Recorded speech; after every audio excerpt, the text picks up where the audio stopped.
I mean, I haven't been paying attention to any of this, so I have no idea what's going Oh on. my god. So where the topic is Operation Backyard Brawl. And Well, okay.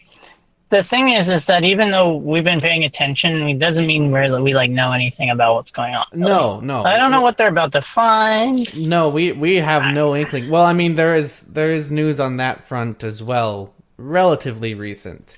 Um but I'll get around to that. So I want to start Okay. off just talking a little bit about what has been happening over the Yeah, last go for few it. days. So the way I Yeah. discovered this was it cropped up somewhere on my Twitter feeds and somewhere on this, and I started looking into it. And what it is there's a group called Veterans on Patrol, and in Tucson, Arizona, they discovered a sort of what they initially thought was a hobo camp, but it ended up being like there were suspicious things like restraints and children's toys and places where they could identify bad things were happening, particularly to children. So they got the local police involved. The local police came out. They looked at this place, and Veterans on Patrol has a reputation, and they generally have an idea of what they're doing in terms of um, seeing the like homeless camps and coyote holes where they stash people in Arizona from crossing from Mexico into the United States. They have a lot of experience with this. And the police came through. There was about two news stories that ran talking about whether this was a sinister pedophile place or whether this was like a coyote hole where they're stashing people to find employment in America. And the police came back and said there's nothing to see here. This is probably, somebody doing something we don't know, and frankly, we don't care. And so the Veterans on Patrol got very upset with that, and they decided that they were going to take action themselves and going to take a bunch of evidence and give it to the Department of Homeland Security and sort of enforce to ensure that law enforcement was done. Right, is kind of the idea that they were heading with.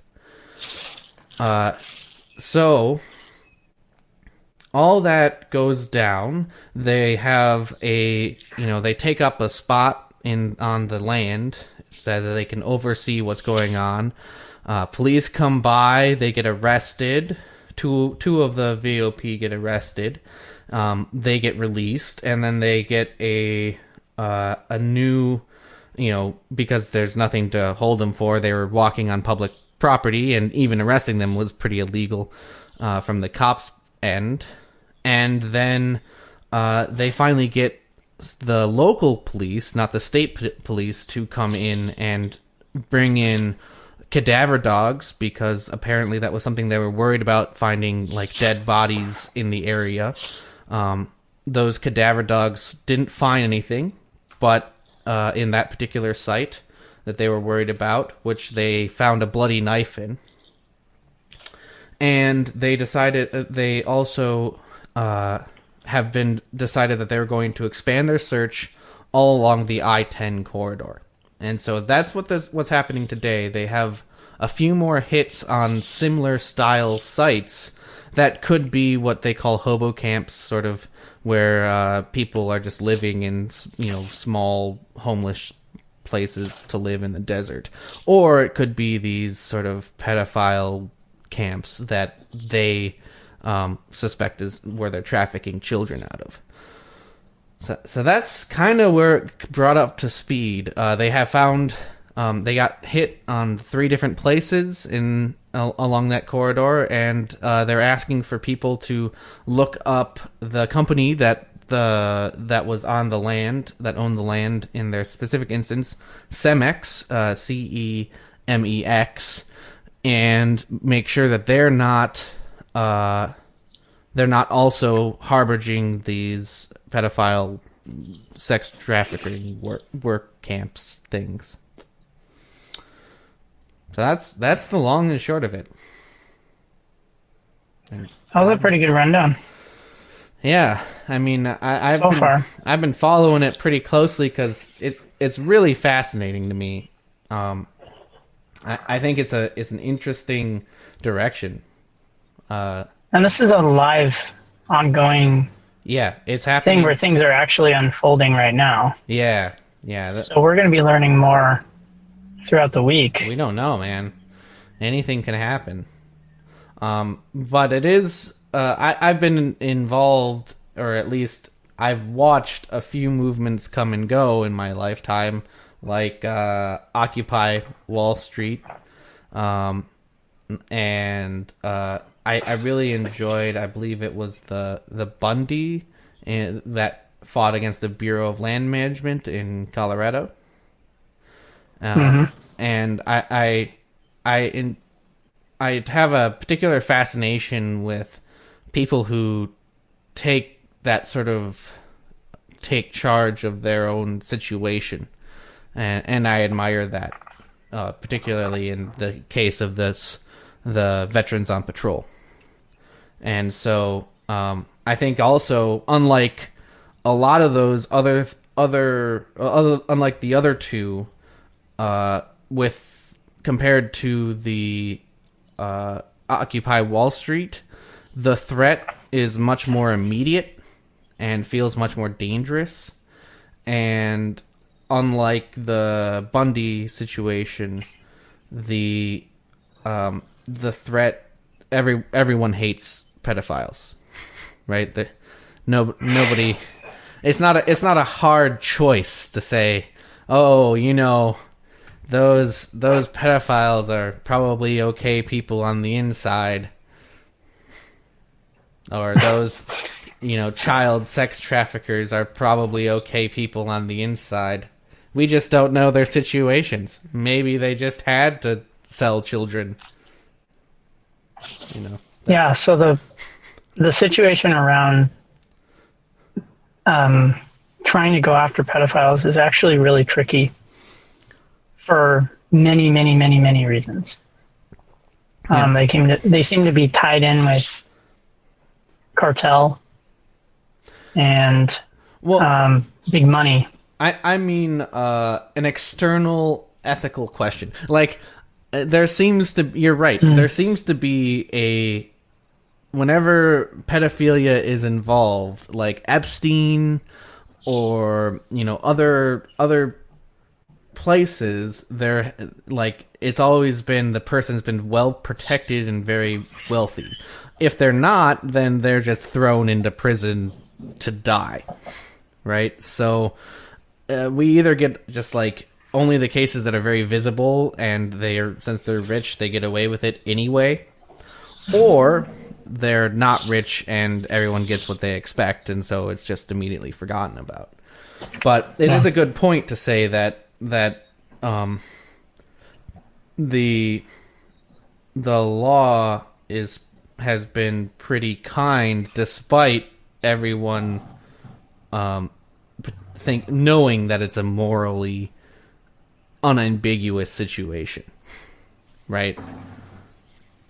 There should be no moral ambiguity about whether or not it's okay to traffic children. So it survives for other reasons. Yeah. And that's why I kind of like this one, is that there's no moral ambiguity about trafficking children. It's bad. I can't imagine a situation in which trafficking children would be a good thing. Well, I think there is objectivity in morals. Yeah. That morals can be an objective thing. And I think that objectivity is difficult to find in every field, not just morality. But I think the main problem that we've been having with morality is the idea that there isn't such a thing as objective morals, and that it seems to be whatever you feel, or relative to some standard kind of approach. So you're trying to and I think these are both extremely dangerous. So you're trying to say that there is you think that this is a good case where objective morality is shining through? I would say, yeah. That's a guess. I mean, it just feels like it, right? It feels like it'd be really hard to defend it. Yeah, it's indefensible. It's kind of obvious, isn't it?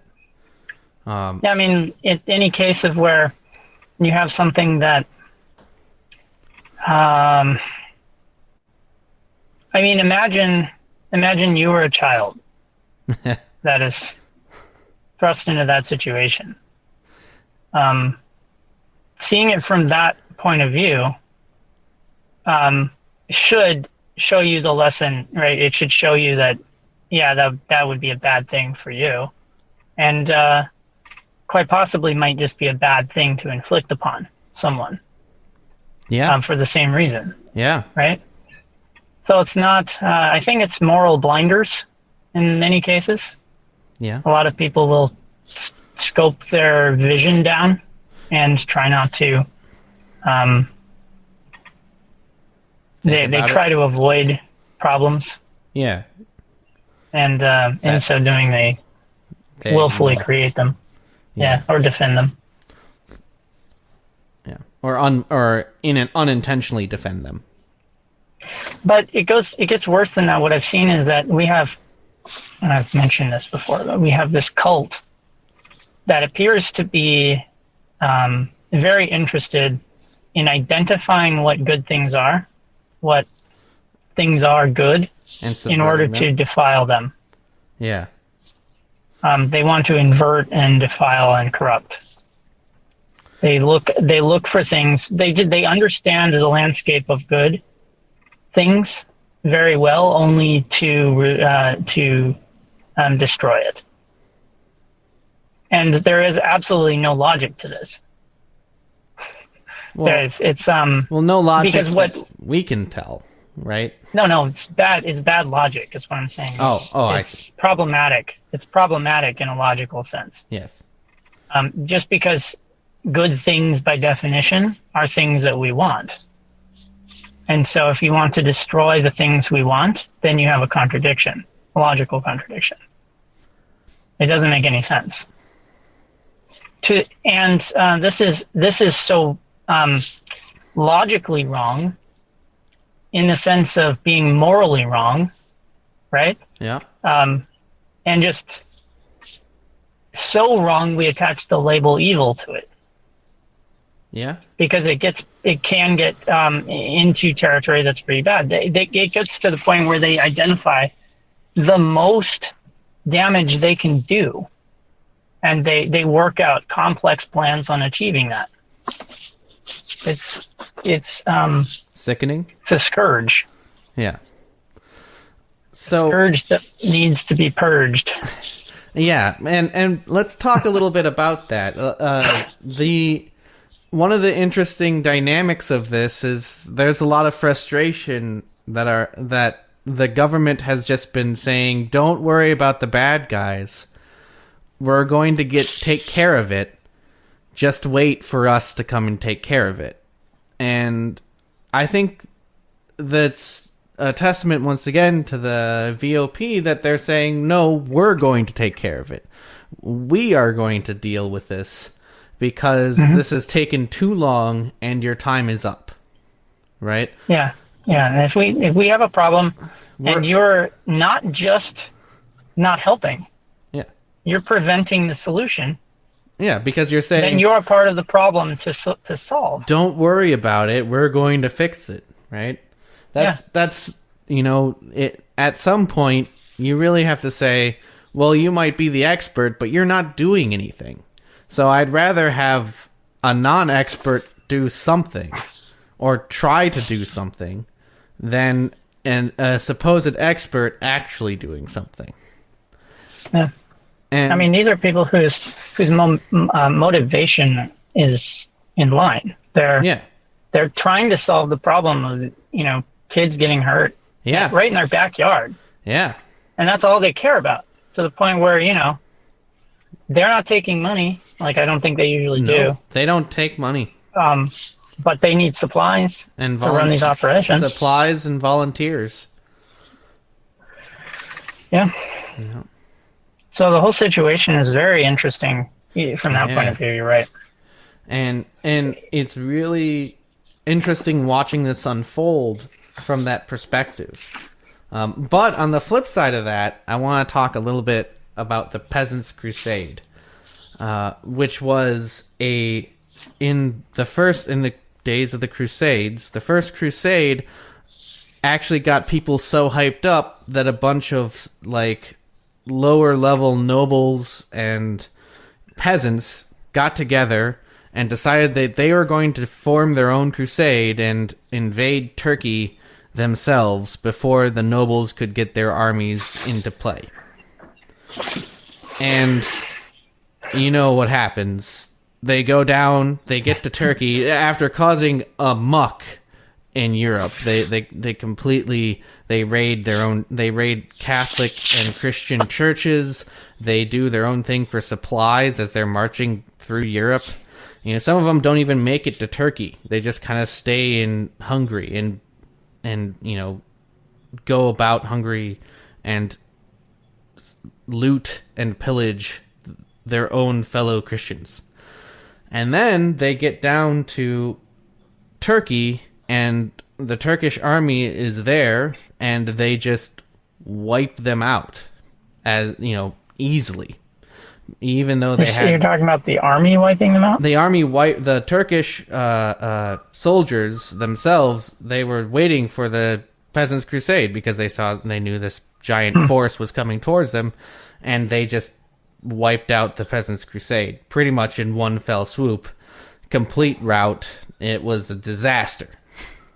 But on the flip side of it, it really helped the success of the First Crusade, because when the actual Crusaders went to Turkey, the Turks weren't expecting. They thought the Peasants' Crusade was the First Crusade, and they laughed and was like, oh, look at these idiots. And then the real crusade happened, and they were like, oh, crap. And they're completely caught off guard. So this could be, in essence, because people are getting anxious to see change affected, because the government isn't really affecting the change that people want to see. This could be us really doing that sort of, frantic energy, everyone's going all crazy, and maybe causing some harm, and certainly seeming maybe larger than life, and it might be in a position to be handily swatted down in some way, right? And that happened kind of with the Bundys too, where Cliven, when he was killed, that really took the wind out of the sails of the whole thing, and they got arrested and did their time, and then that was the end of it. The government won, in essence. So this could be another rehashing of this. But even if it is, I don't think it's a bad thing.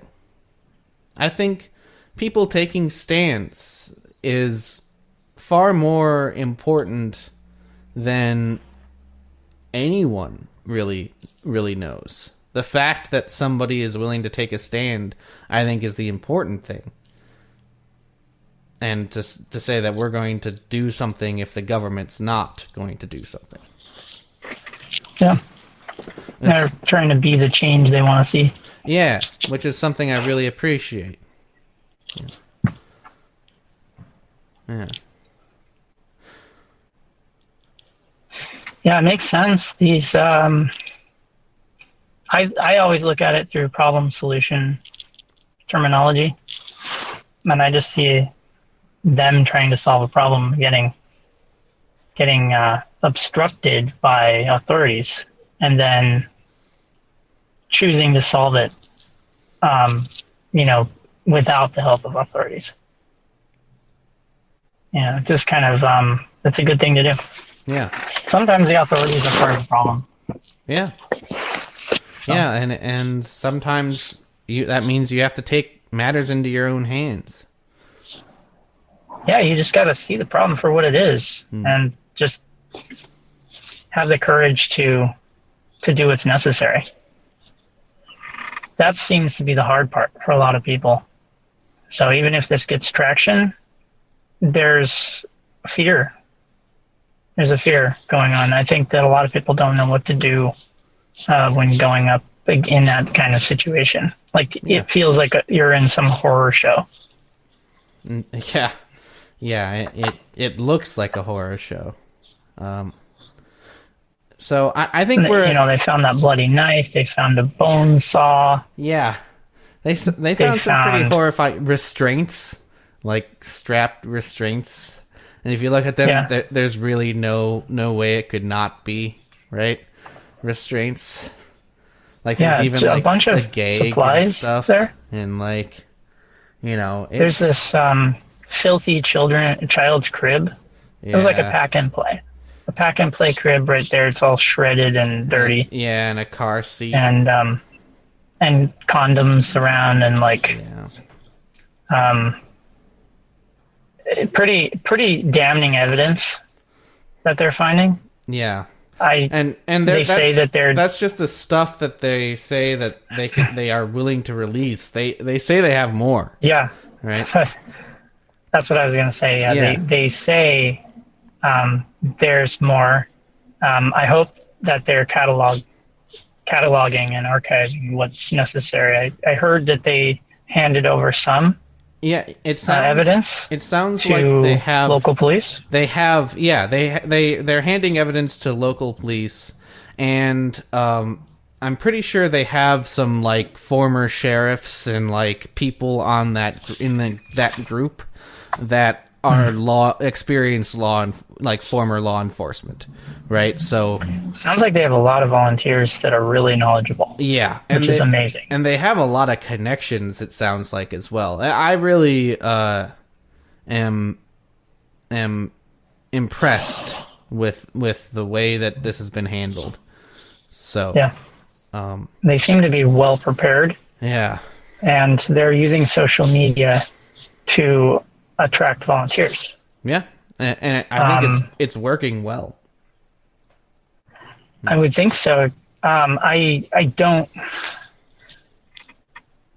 Yeah, it's really hard balance to strike for them because you want to show that it's a job that's going well and is not doomed to fail. Right. But you all at the same time in order to see it through its success, you need people. You need feet on the ground, and people helping search for things, moving things.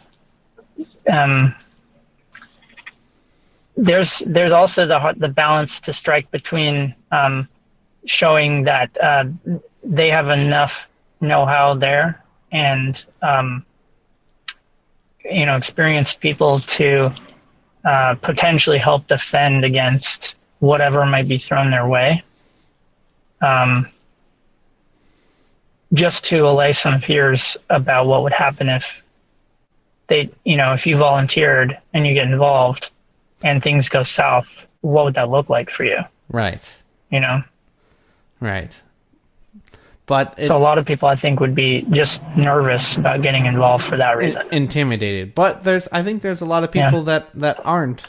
It seems. I also really am interested in the fact that these are veterans, and I think that the Veterans on Patrol as an organization is a really interesting one. I don't think this is like semi part of their gig. I think a lot of their resources, as I understand it, are devoted to helping veterans, homeless veterans, find shelter and find a place to be. Yeah, and I think they've been doing this for they've been at least a few years, for a long time. Yeah, for a while now. So I think they I think it's been, and they talk about how they're fairly well respected in the community, and it sounds like they are. They have, people who are willing to talk to them, from all sorts of walks of life. So it's really an interesting situation. I haven't heard of anything quite like this in my memory, where you have this type of group trying to do this type of thing. Yeah. Maybe in American history in the 40s or something like that, you get a few groups where they're trying to take on various things, but this is a really interesting situation just to see. So it's very exciting. I don't know. Thrilling. It's fascinating. Yeah, is a good word. It's very interesting. There's a lot of drama with it. Yeah. So if, a lot of people will like to just eat popcorn and watch. Well, but they want to get people involved, but that's part of it, isn't it? I mean, that's part of getting people involved. You have to get get people's attention before they can get involved, right? Yeah. And I think they're doing a pretty good job. They hit critical mass yesterday. Yeah, they did a pretty good job. Well, anyway, I think we're probably a little over even like my target time. So I think we should wrap it up. You have any final closing thoughts? Nope, I think we covered. So, we're just going to keep watching it. Yeah, we covered everything. New comes out. We might do another video if anything new comes out.